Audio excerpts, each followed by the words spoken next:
Esmeraldas, tierra de hombres libres y de altiva historia, que vio surgir en su suelo el mayor proyecto industrial del Ecuador, la refinería estatal, un sueño ecuatoriano hecho realidad. Para evacuar su producción se hacía necesario construir un sistema de oleoductos que permitiera llevar los productos hasta las boyas en alta mar, a las que llegarían los navíos encargados de su transporte.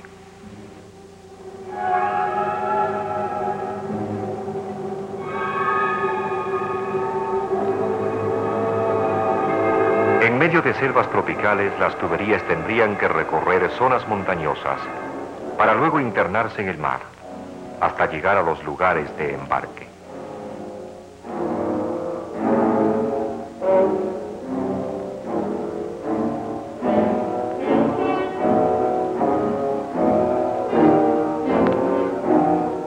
Estudios técnicos de detalle, realizados por especialistas nacionales y extranjeros, determinaron la ruta más corta que permitiría el emplazamiento de las 8 tuberías por las cuales habrían de fluir los hidrocarburos. Luego de finalizados los estudios hidráulicos, batimétricos y otros, se procedió a la construcción de la obra. Un encargo del pueblo ecuatoriano y un desafío para CEPE.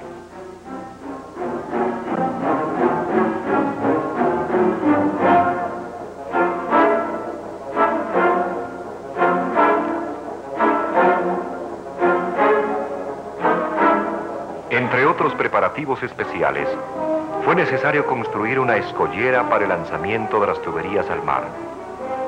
Se le fue ganando palmo a las olas.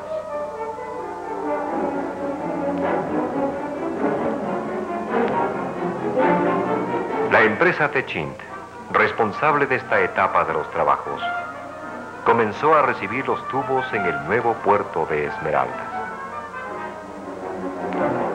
Los tubos que debían tenderse en el lecho del mar fueron revestidos con hormigón y cuidadosamente secados, inspeccionados y pesados con precisión antes de llevarse al lugar de lanzamiento.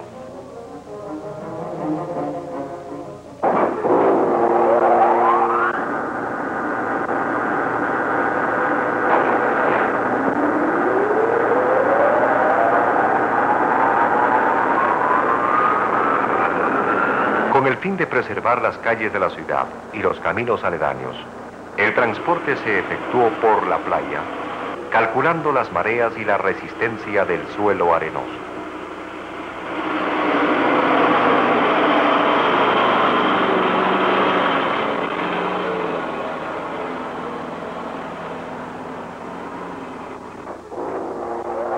Al llegar a su destino, las secciones de tubería fueron nuevamente analizadas y, cuando fue necesario, sometidas a reparaciones.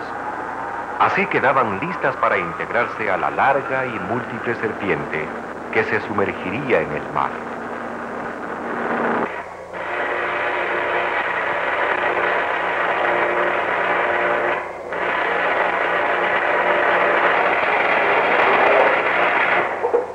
La compañía Herbert Distral, bajo inspección técnica ecuatoriana permanente, recibió el encargo de tender las líneas en la parte terrestre.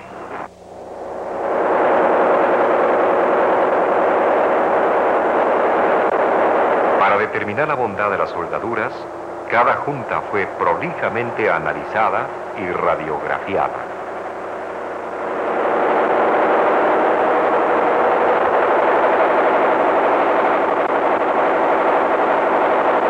Poniendo a prueba la determinación de los hombres y la resistencia del terreno, la obra iba avanzando en una verdadera lucha contra el tiempo, pues la construcción de la refinería tornaba emergentes los trabajos.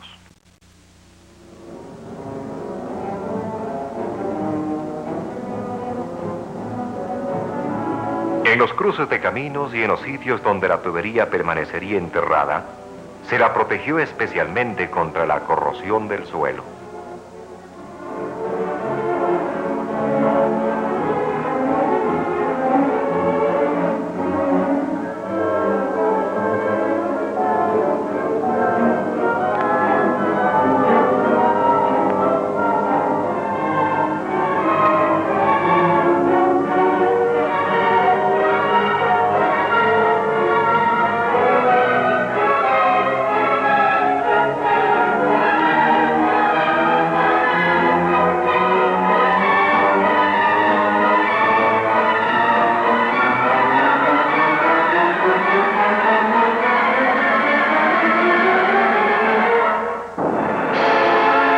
del calor del trópico y por la premura de la obra, la tensión máxima era un hecho normal para hombres y máquinas.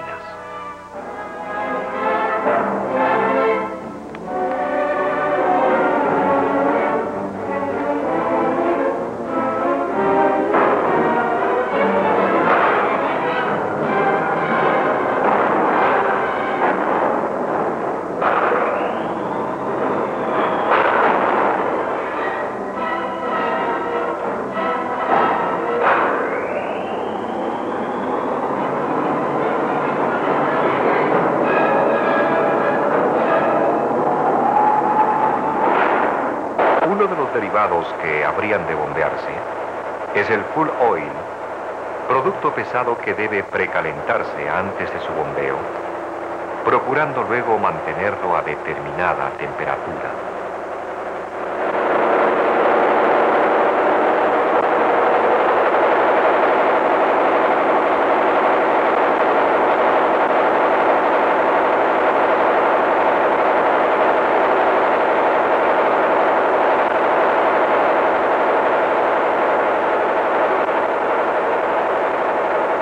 Para evitar pérdidas de calor, había que aislar la tubería del medio ambiente.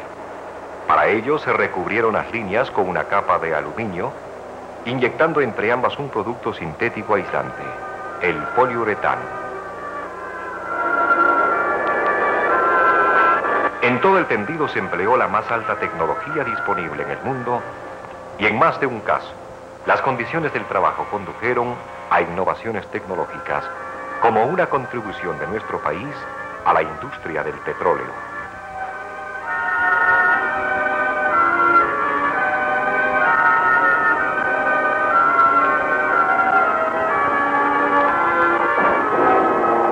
En muchos casos, la topografía del terreno obligó a instalar bloques de hormigón con el fin de anclar las tuberías en las pendientes muy pronunciadas. Así fue naciendo el terminal marítimo, golpe a golpe, medida por medida, y siempre bajo la doble presión del clima y las limitaciones de tiempo.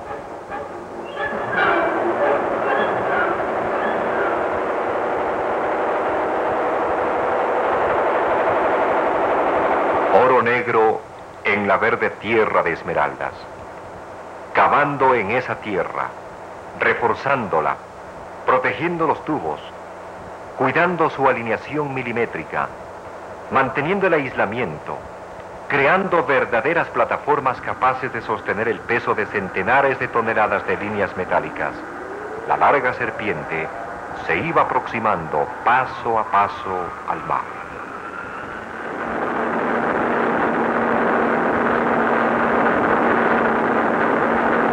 La segunda etapa de su tendido sería la fase submarina.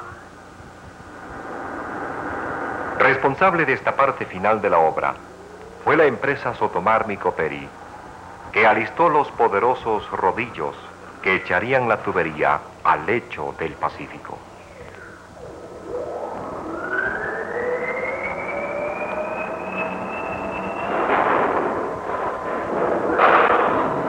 El avance de las líneas era casi constante. En medio de ese progreso, la sensación imperante era la del final de un prólogo. Al penetrar las tuberías al mar, cualquier pequeño error que se hubiera deslizado en tierra saltaría a la luz, multiplicado por 1000.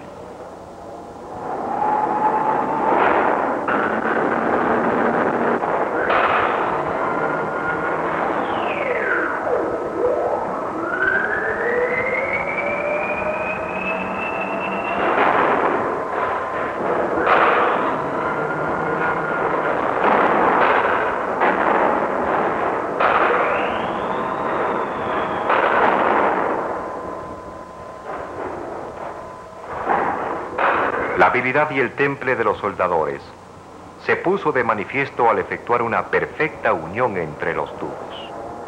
Las secciones de tubería fueron alineadas una vez más. Una pequeña desviación de solo pocos milímetros podría resultar casi imposible de corregir una vez que las líneas penetraran bajo las inquietas aguas del mar Océano, que precisamente en este punto vislumbró Bartolomé Ruiz hace más de 4 siglos.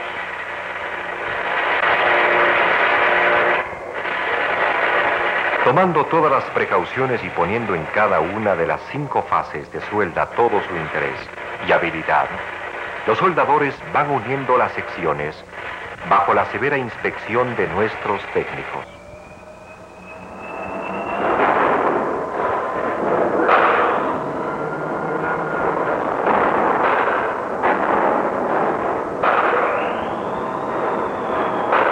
Y el arrastre sigue, controlado por medio de precisas miras en tierra y en la barcaza mar afuera. Las órdenes van y vienen en un largo y duro proceso de precisión que engloba varios mecanismos de arrastre.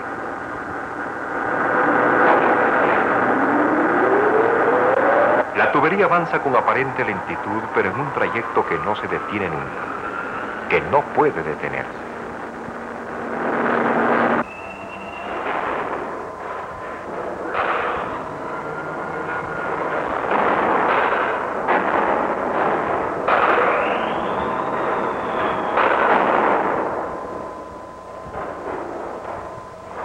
El acabado final de la suelda complementa y afina el trabajo. Las secciones de las líneas han quedado ahora tan firmemente unidas como si se tratara de una sola.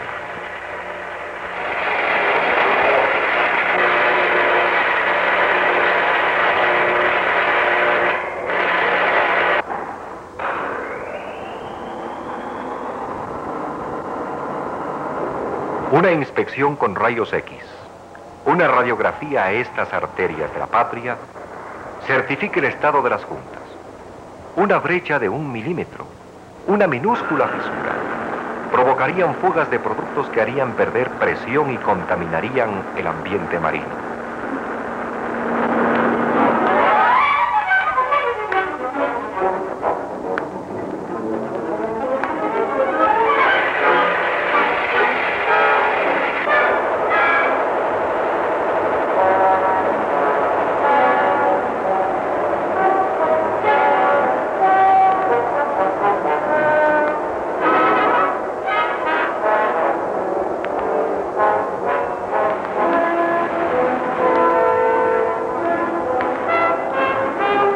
El trabajo no se detiene.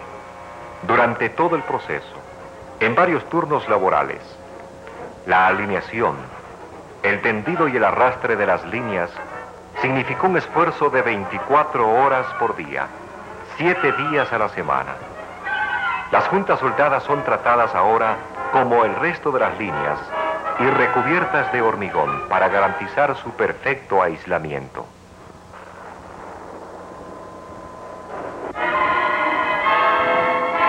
Hemos llegado a la playa. Al amanecer de una nueva era, Cepe ha traído la sangre de la entraña de la patria hasta la mar océano. Las líneas van a penetrar bajo el agua. Para todo el periodo de descenso y para controlar la flexibilidad del metal hormigoneado, las tuberías se sostienen con flotadores que se calculan con alta precisión de acuerdo con su peso y longitud. Son construidos en nuestro país por Acerías Los Andes, cuyo nombre parece hermanar todas las regiones del Ecuador.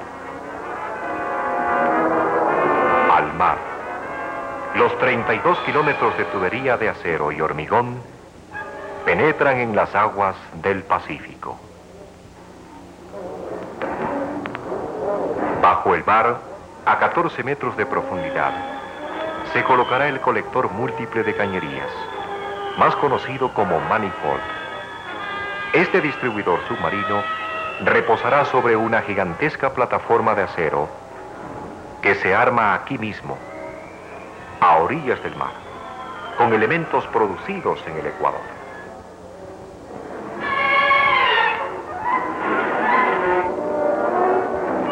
Una de las características diferenciales de Cepe es la cantidad y calidad de los productos nacionales que emplea, generando fuentes de trabajo, ahorro de divisas y una efectiva y directa transferencia de tecnología. Son beneficios para el país, beneficios para el único accionista de Cepe, el pueblo ecuatoriano.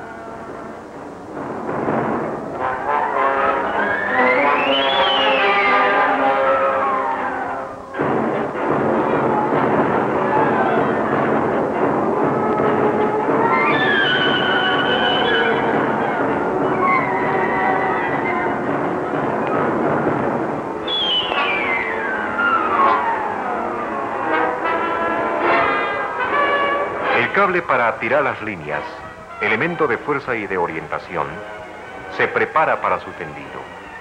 La resistencia y la tensión deben ser calculadas al detalle, de acuerdo con el peso de las líneas, tanto en el aire como bajo el agua, considerando la creciente profundidad a que habrán de ser depositados los tubos. A primera vista, el cable no es sino un detalle del esfuerzo general. En la práctica, se trata de un elemento básico del mismo.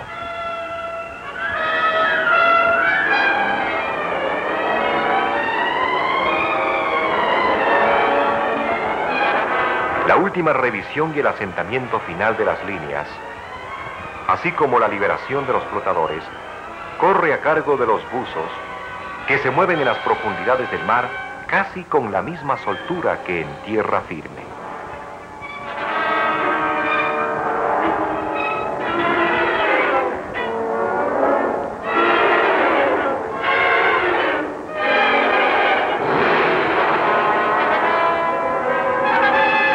Pero por muy automatizado que esté un proceso, hay un instante en que el hombre tiene que confiar más en sus manos que en sus máquinas.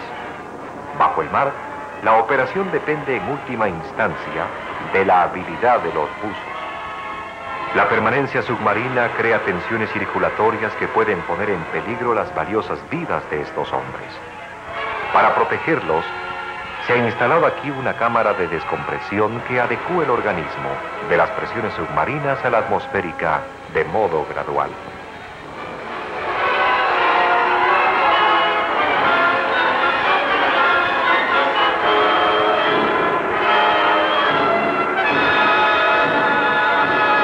El trabajo continúa. El esfuerzo de 24 horas por día nos ha traído hasta el mar. Aquí el trabajo es distinto. Requiere de otros especialistas, pero con el mismo sueño compartido. Los enormes pilotes que servirán de sostén a todo el andamiaje se clavan lentamente en el lecho del mar, como una afirmación del poderío del hombre y de su capacidad de transformación de la naturaleza.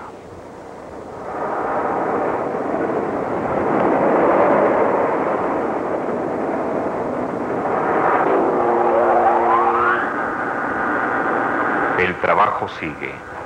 Lentamente hemos llegado hasta aquí. Se han recubierto los tubos. Se los ha pesado. Han sido traídos por la orilla del mar. Se los ha revisado. Se ha afirmado la tierra. Se han creado terraplenes al pie de las costas. Se ha trazado la línea de dirección básica. Se han colocado las bombas que imprimirán la presión necesaria, los calderos que elevarán la temperatura y los omegas que controlarán la dilatación. Se han alineado las secciones. Se las ha soldado y vuelto a soldar antes de recubrirlas de hormigón. Finalmente, se las ha arrastrado hasta el borde del mar, donde se alistará el múltiple distribuidor con su soporte para conducir los productos hasta las boyas terminales.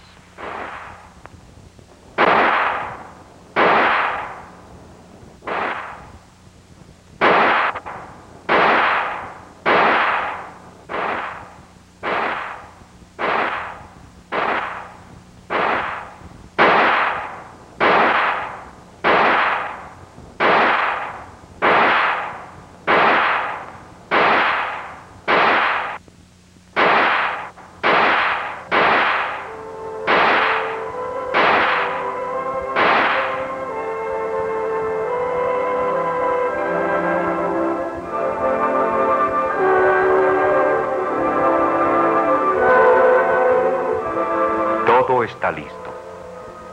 El estudio de años. El esfuerzo continuado de meses y meses de trabajo. El hombre ecuatoriano ha extraído el petróleo de las profundidades de su tierra. Lo ha trasladado de su oriente amazónico a su trópico litoral. Aquí lo ha transformado en productos útiles para el desarrollo. De la refinería lo lleva hasta Balao. Allí está, listo para lanzarse al mar y distribuirse en los navíos. Todo está pronto. Una orden por radio, un último esfuerzo para poner en acción los sistemas y válvulas, y por esta maraña de serpientes hermanadas, esos productos penetran al mar y alcanzan el distribuidor de cañerías. Es la última etapa de un viaje de centenares de kilómetros. Hay la tensión del clímax. Finalmente, un nuevo sistema que se abre y los derivados del petróleo vuelven a fluir hacia la superficie, buscando las cisternas de los barcos. CEPE ha cumplido. El desafío se ha convertido en victoria. Los ecuatorianos podemos hacerlo.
El único juez de este rincón es mi col de 6 tiros. La única pena de mi código es la pena de muerte.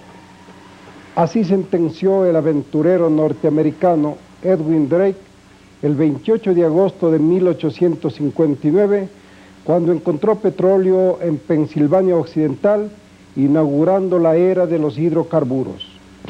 Luego irrumpieron en el mundo las 7 grandes compañías. Exxon, la marca del tigre, a la cabeza de todas, y las 7 se apoderaron del petróleo de América Latina. México es un ejemplo.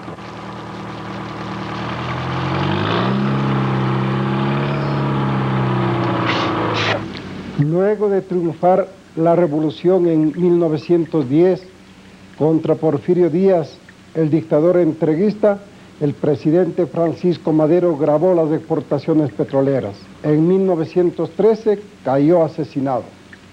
Venustiano Carranza, presidente de México, intentó en 1918 la primera nacionalización petrolera.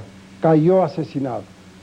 Aquí en Quito, el libertador Simón Bolívar promulgó una ley que declaraba: las minas de cualquier clase corresponden a la República.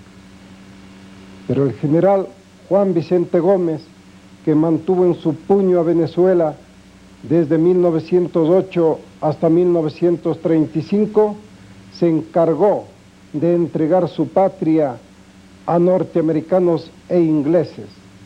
El tirano incluso llegó a pedirles: ustedes hagan la ley petrolera, nosotros somos novatos en eso. Otro dictador, el general Marco Pérez Jiménez, consolidó el poder de las 7 grandes compañías, de los 7 dinosaurios petroleros.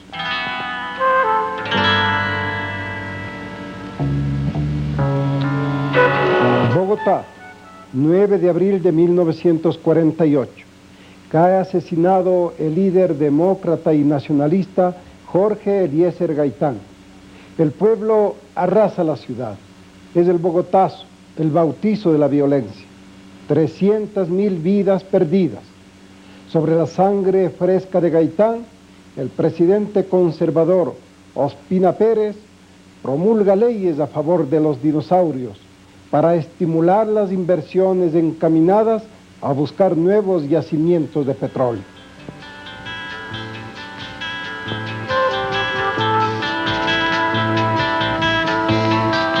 Brasil.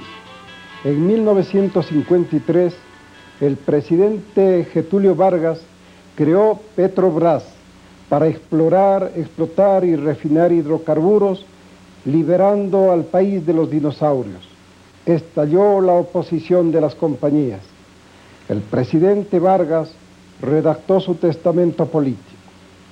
Una vez más, dijo: las fuerzas y los intereses políticos coaligados han puesto el grito en el cielo contra mí.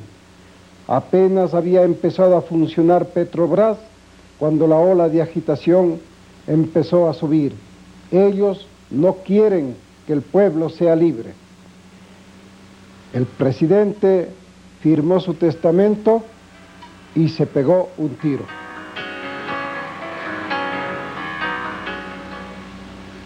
En Argentina, el general Enrique Mosconi creó yacimientos petrolíferos fiscales. Esto en los años 30. En los últimos tiempos, los dictadores del proceso se encargaron de vaciar el ente fiscal,